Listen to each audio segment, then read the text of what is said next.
was viele von euch wahrscheinlich immer schon interessiert hat, wie viel ist Gala eigentlich wert? Mit wie viel Geld könnte man in der Theorie zumindest Gala kaufen? Und das ist auch etwas, was man tatsächlich relativ leicht aus dem Finanzbericht auslesen kann. Und zwar hier Total Babe, wach auf, der neue Gala-Geschäftsbericht ist gedroppt. Und damit hallo und herzlich willkommen zurück zu einem neuen Flive Universe oder whatever Video auf meinem Kanal. Heute gucken wir uns den neuesten Geschäftsbericht an. Ich weiß, da steht 23. März 2024, er ist also schon einen Monat alt. Aber wir haben kein Video drüber gemacht und ja, momentan ist die Luft ein bisschen dünn. Also man wartet einfach darauf, dass die nächste große Ankündigung von Gala kommt. Nächsten Monat ist auch Flive Universe 2-jähriges Jubiläum. Und die Leute erwarten FEC-Server, Update oder NFT oder irgendwas. Und ich persönlich gehe auch davon aus, irgendwas wird kommen, irgendwas muss kommen. Und deswegen dachte ich mir, es ist ein guter Zeitpunkt, hier nochmal drauf zu gucken. Weil eine Info steckt auf jeden Fall drin und über was Zweites wollte ich auch noch reden, was hier auch mehr oder weniger drin steckt. Und bevor wir uns den Geschäftsbericht angucken, wollte ich mir eben diese Info hier mit euch angucken, und zwar Satoru Kikugawa, derjenige, der Gala vor über 30 Jahren gegründet hat, also der Gründer von Gala ist das, der hat eine seiner Positionen abgetreten und ich weiß nicht, wie relevant das ist, aber keine Ahnung, kann man vielleicht drüber reden, dass es durchaus eine Rolle spielen könnte. Und zwar hat er bisher 2 Positionen inne gehabt, und zwar eigentlich die beiden mächtigsten Positionen in Gala, was irgendwie Sinn ergibt, wenn er der Gründer ist. Und zwar der Chairman of the Board of Directors oder kurz COB, das ist der Vorstandsvorsitzende.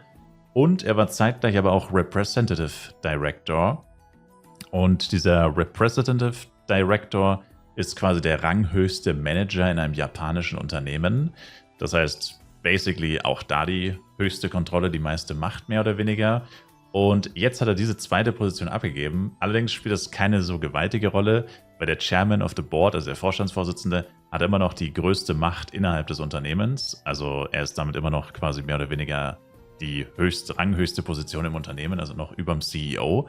Aber er hat im Endeffekt eben eine seiner machtvollen Positionen abgetreten. Und inwiefern das relevant sein könnte, weiß ich nicht. Also ich weiß ja nicht ganz genau, wie Gala intern funktioniert. Das ist auch, glaube ich, überhaupt nicht nachvollziehbar von außen.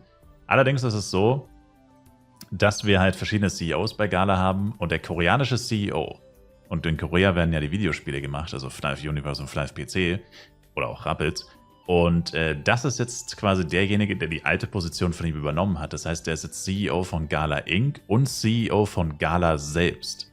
Und I don't know, ob das was Gutes ist oder was Schlechtes ist. Lediglich, dass halt eine Menge schlechte Entscheidungen, sage ich mal, in Gala Korea getroffen werden, was jetzt halt die Spiele betrifft zum Beispiel. Und das Management mehr oder weniger eigentlich dieser Typ sein müsste, beziehungsweise hat er auf jeden Fall dort das Sagen. Und das heißt, man könnte rein theoretisch als Außenstehender sagen, dass man mehrere oder viele strategisch schlecht getroffene Entscheidungen auf ihn zurückführen kann. Und diese Person ist jetzt CEO vom gesamten Konzern. Wie gesagt, Satoru Kikugawa ist immer noch da und er hat immer noch mehr Macht auf jeden Fall. Aber er hat diesem koreanischen Vorstand, der wie gesagt, auf dem man rein theoretisch sämtliche Fehlentscheidungen als dort Manager sozusagen übertragen kann, hat ihm noch mehr Macht gegeben. Und das könnte halt für uns nicht so gut sein, theoretisch, weil wenn er weitere Fehlentscheidungen trifft, I don't know about that. Aber wie gesagt, kann man als Außenstehender nicht wissen, wer da welche Entscheidungen trifft. Ich sage lediglich, es könnte halt eher eine schlechte Auswirkung haben. Ja, und dann haben wir auch ein komplett neues Layout. Die Geschäftsberichte sehen jetzt ganz anders aus. Alles jetzt grün. Früher war immer alles rot und blau. Jetzt ist es grüner Hintergrund. Rot und blau ist ja auch noch vertreten, aber es ist irgendwie alles mehr grün. Und ja, hier haben wir jetzt die Auflistung, was Gala macht, die Vergangenheit und die Zukunft. Hier bin ich mir nicht so hundertprozentig sicher. Also hier will ich mich eigentlich nur auf das hier fokussieren. New Service. A new service that also I guess redefines, the future of human interaction, efficiency and connectivity. Ich habe keine Ahnung, was das sein soll, aber es klingt so, als könnte es Krebs heilen. Mal gucken, wann sie das dann releasen. Und hier sieht man jetzt eben, wie gesagt, All Services provided unter der Gala Brand mit dem neuen Logo. Und hier haben wir eben Gala Lab, das ist Korea. Hier werden, wie gesagt, die Videospiele produziert. CEO Hyun-Soo Kim, seit 2011 oder so ist der, glaube ich, schon CEO. Und der ist jetzt eben auch CEO von Gala. Und das ist eben neu. Weil bisher war Satoru Kikugawa quasi Chairman und CEO. Und jetzt ist Hyun-Soo Kim CEO, der ranghöchste Manager im Unternehmen. Das heißt, er müsste die zweitmeiste Macht jetzt im gesamten Konzern haben. Gut, spielt für uns keine Rolle, weil er sowieso schon die meiste Macht über Gala Lab theoretisch hatte. Aber es könnte sogar sein, dass er jetzt noch ein bisschen mehr Macht hat, beziehungsweise halt Kontrolle hat.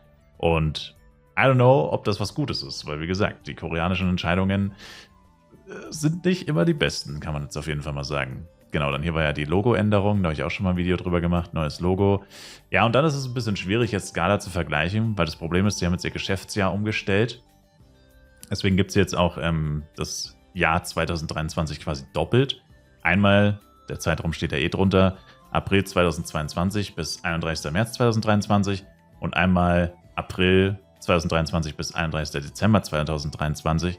Und es wird jetzt auch nicht mehr erweitert, weil jetzt quasi ab 1. Januar eigentlich das neue Geschäftsjahr beginnen sollte, also FY 2024 quasi.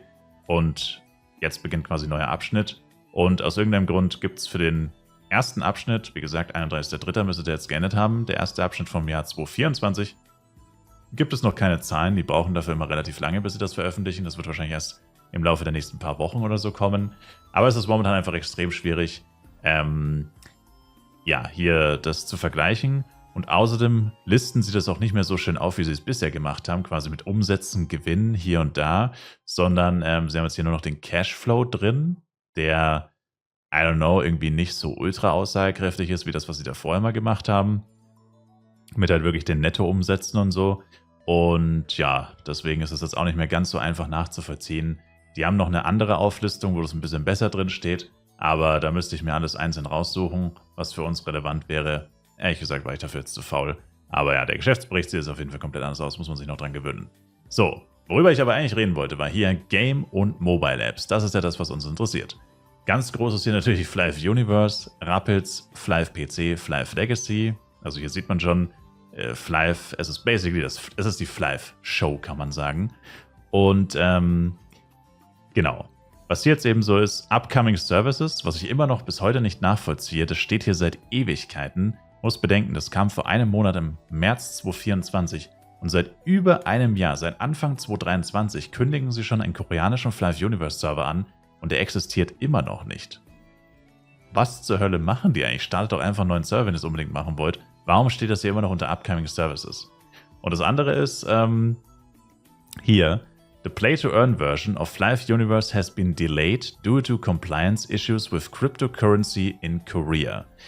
Und da haben sie schon mal einen Post gemacht, glaube ich, im Dezember oder so, wo sie auch schon mal gesagt haben, dass es sich verzögert, was die quasi, ja, was die Rechtslage oder Rechtssache mit diesem Krypto-Business in Korea angeht, dass es quasi deswegen sich ein bisschen hinzieht.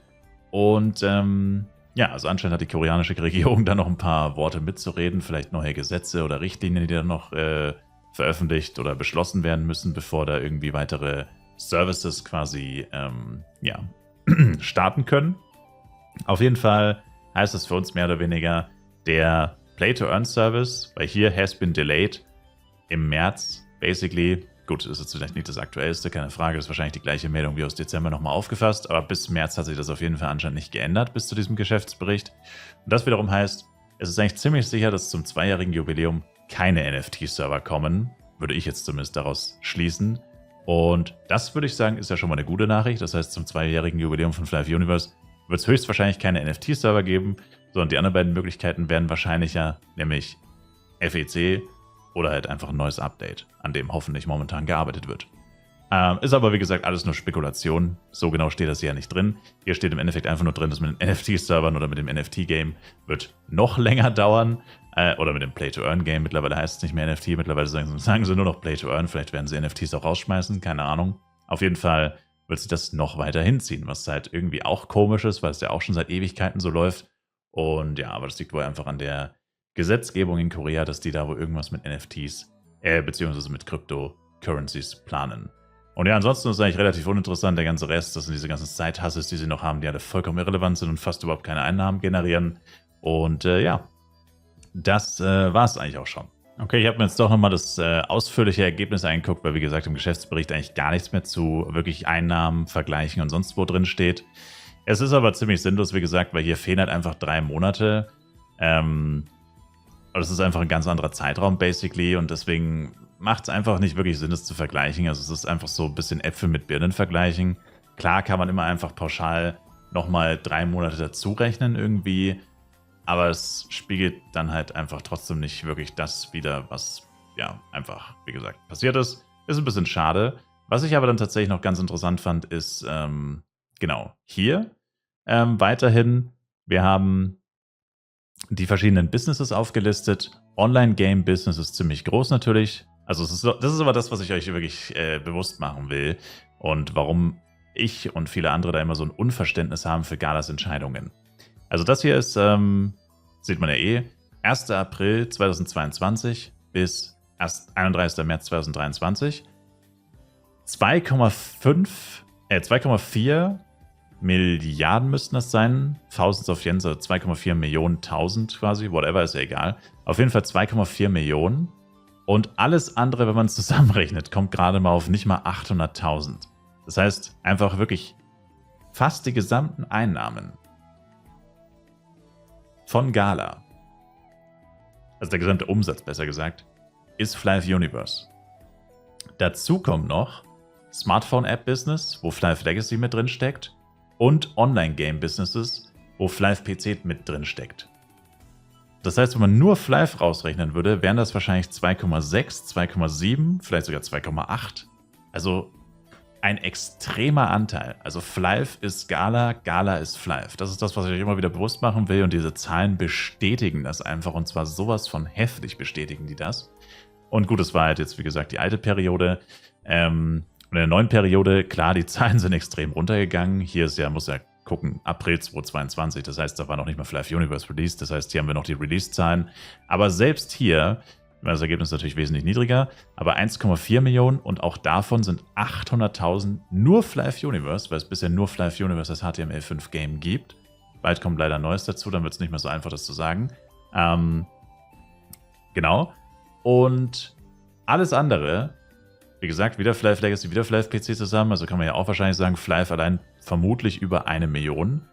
Und kommt dann auch wieder gerade mal so vielleicht um die 500.000 oder so. Und auch hier wieder, Flive ist Gala, Gala ist Flive. Sie hängen so unfassbar krass an diesem Spiel. Wie gesagt, das gesamte Unternehmen ist quasi davon abhängig, dass Flive gut läuft. Wenn Flive beschissen läuft, mal angenommen, Flive Universe würde einfach sterben und hier würde eine Null stehen. Was würde hier passieren? Es würde über die Hälfte des gesamten Umsatzes würde einfach wegfallen. Und das ist so insane, wenn man so drüber nachdenkt, wie heftig abhängig diese Firma von diesem Spiel ist. Davon, dass wir dieses Spiel spielen, davon, dass wir dieses Spiel feiern, dafür, dass wir, oder viele Leute zumindest von uns, Geld dafür ausgeben. Davon sind die so extrem abhängig. Und ich finde, das merkt man einfach überhaupt nicht. Und da kann man wieder zurückführen zu dem, was ich am Anfang vom Video gesagt habe. Entscheidungen, die aus Korea getroffen werden.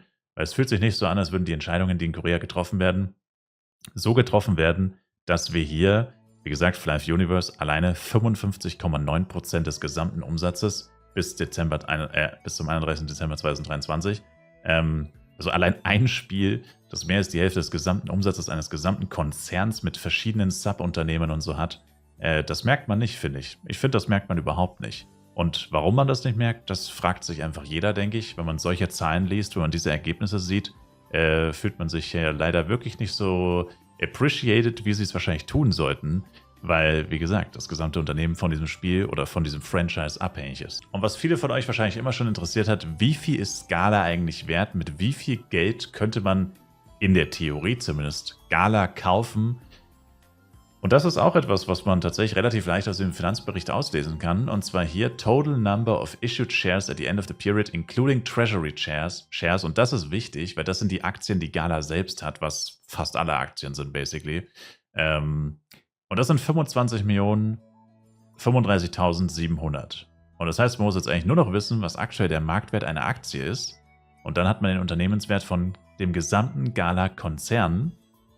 Und der aktuelle Marktwert einer Aktie liegt bei 234 Yen mal 25.035.700 sind 5,8 Milliarden 858.353.800 japanische Yen.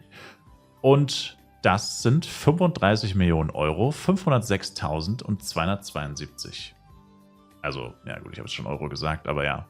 Das heißt, Gala zum Zeitpunkt heute Also vorausgesetzt, sie haben keine Aktien abgetreten oder sonst was, aber das wüssten sie, also höchstwahrscheinlich nicht, weil sie die Aktien kaum verändert haben, auch in dem letzten Jahr nicht. Also wenn überhaupt, sind vielleicht ein paar dazugekommen, also wird ungefähr so stimmen.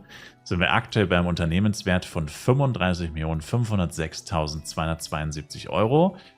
Und ja, damit ziemlich günstig, kann man sagen. Also das verdient, nur mal als Beispiel, Genshin Impact hat mehr Umsatz in einem Monat mit Genshin Impact, als Scala der gesamte Konzern wert ist. Nur um das mal so darzustellen. Ist jetzt ein gemeiner Vergleich, ich weiß. Aber trotzdem ganz interessant, also einfach mal zu wissen, wie viel ist Scala eigentlich wert. Mit wie viel Geld könnte man sie rein theoretisch, wenn sie es denn zulassen würden, kaufen, sozusagen. Und ja, feindliche Übernahme für, keine Ahnung, wenn man den jetzt 40 Millionen anbieten würde oder vielleicht 50 Millionen, würden sie es wahrscheinlich machen. Weil wenn du die Aktien hast, die Gala hat, dann hättest du volle Rechte, volle Kontrolle über das ganze Unternehmen, weil die Aktien, die quasi frei auf dem Markt sind, die interessieren nicht, weil Gala hat von jedem Unternehmen logischerweise die Mehrheitsaktien und das heißt die volle Kontrolle über alles im Endeffekt und die anderen sind quasi nur Teilhaber. Also die Aktien, die ausgegeben wurden, sind nur die Teilhaberaktien, die quasi, ja, mitverdienen, whatever, ganz normal Dividenden halt und so weiter bekommen, aber Gala hat die komplette Kontrolle. Das heißt, rein theoretisch wäre es sogar günstiger, weil du müsstest nicht alle Aktien kaufen, du müsstest nur die Aktien kaufen, die Gala hat. Das heißt, es wäre wahrscheinlich nochmal ein ganz Stückchen günstiger, wie viel genau, keine Ahnung, aber ja, ist ganz interessant, finde ich. Was es halt leider im Geschäftsbericht auch nicht drin stand, war irgendeine Andeutung darauf, was zum 2. Anniversary passieren wird von Flive Universe. Da muss man aber dazu sagen, das ist auch vollkommen normal, weil der Geschäftsbericht bezieht sich wirklich auf extrem allgemeine Sachen, weil das ja für die gerade genannten Teilhaber, für die Aktionäre gedacht ist. Und die haben ja eh keine Ahnung, was da abgeht, höchstwahrscheinlich. Also außer sie sind zufällig auch Gamer oder Spieler.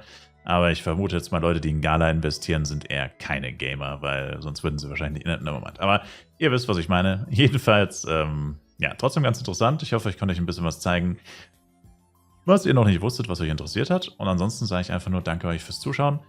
Wir sehen uns im nächsten Video wieder oder schaut auch gerne im Livestream vorbei. Twitch-Link ist in der Videobeschreibung. Bis dahin, macht's gut, haut's rein und ciao, ciao.